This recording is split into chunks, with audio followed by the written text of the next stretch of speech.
Hello and welcome to Sectors Up Close. I'm Emma McCarthy. Our focus today is on the S&P 500 financial sector, and my guest is John Stoltzfus, the Chief Investment Strategist at Oppenheimer Asset Management.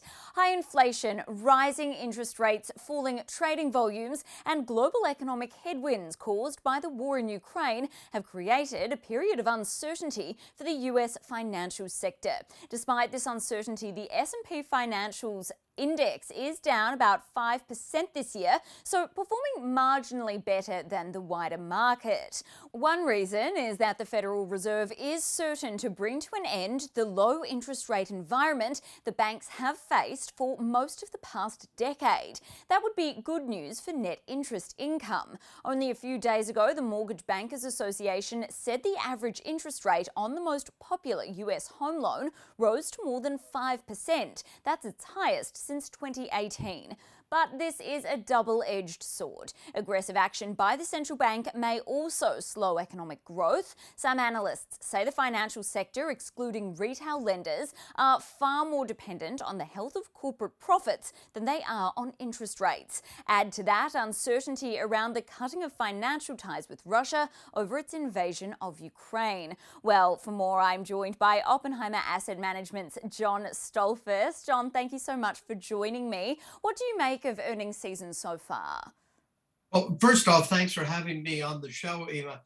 Thus far, we've got to say it's a mixed bag with some stellar results in terms of good earnings that are attached to improvements in trading and elsewhere, but yet provisions and charges for things like expectations of slower growth as the Fed raises rates, as well as the problems in Ukraine.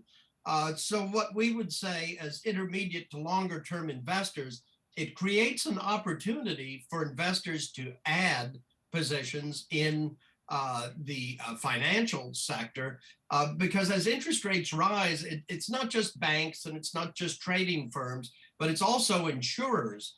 And if any outfit really needs to get a break in terms of interest rates, it's been the insurers. And as interest rates rise, it should be very good for insurance companies that are big buyers for fixed income. Also good for asset managers, we would think.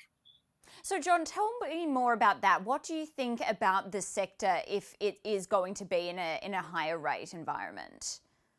Well, I think in a higher rate environment, the real question is how high is the moon, so to speak, in the sense of where does the Fed really take interest rates?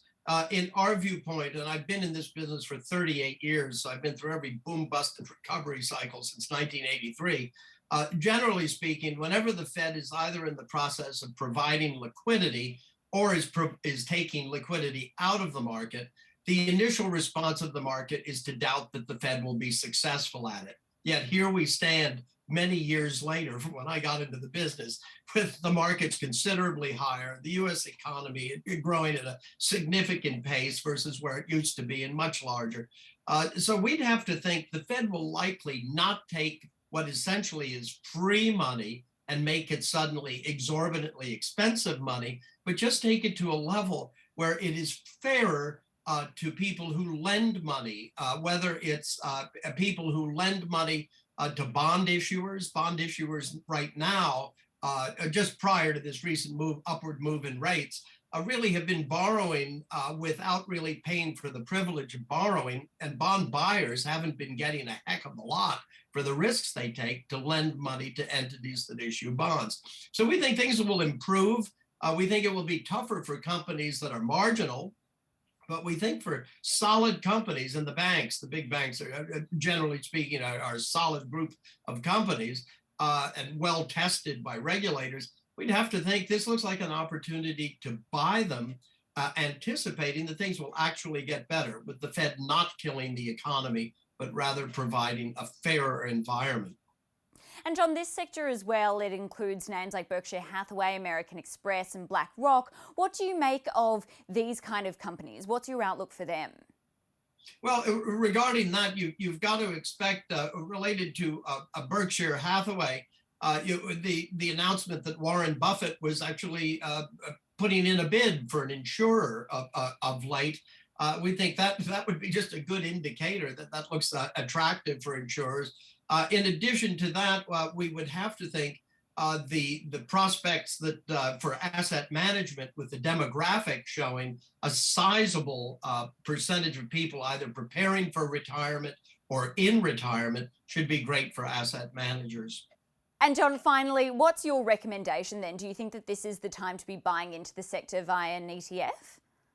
Well, of course, any recommendation on an individual should be reviewed with their financial professional advisors. But our broad recommendation would be, it certainly is a time to consider it. We rate the sector outperform, and we think at these levels, essentially these stocks have been on sale. And we like to shop when things are on sale. Don't we all? John, thank you so much. That was John Stoltzfus from Oppenheimer Asset Management. Well, before I go, here are some of the top stories in this space. Blackstone's betting on the return of students to campus as COVID restrictions ease. The asset manager has agreed to buy student housing owner American Campus Communities for around $12.8 billion, including debt. The per share price of the deal is $65.47, almost 14% higher than the stock's last close, and comes months after Jonathan Litt's activist investment firm sought a seat on the ACC's board and urged the company to sell its assets aggressively and buy back stock. Property and casualty insurer Travelers Companies reported a 48% jump in quarterly profit. That beat analysts' estimates. It said net written premiums rose 11%, helping it post core income of $1 billion. Lower catastrophe-related claims cushioned a hit from investment losses. Its shares dropped on the report but are still up around 12% this year. The New York-based Dow component is often seen as a bellwether for the insurance sector. But while pandemic-related claims have slowed, the insurance industry now faces hefty claims from the Ukraine crisis that S&P Global estimates could total $35 billion. And just a recap of Bank of America, the bank reported first quarter profit that beat the street. This is as its consumer unit offset the blow from investment banking weakness. Bank of America said the level of consumer spending was the strongest ever recorded for Q1. And that is your roundup of the US financial sector. I'm Emma McCarthy, and this is Reuters.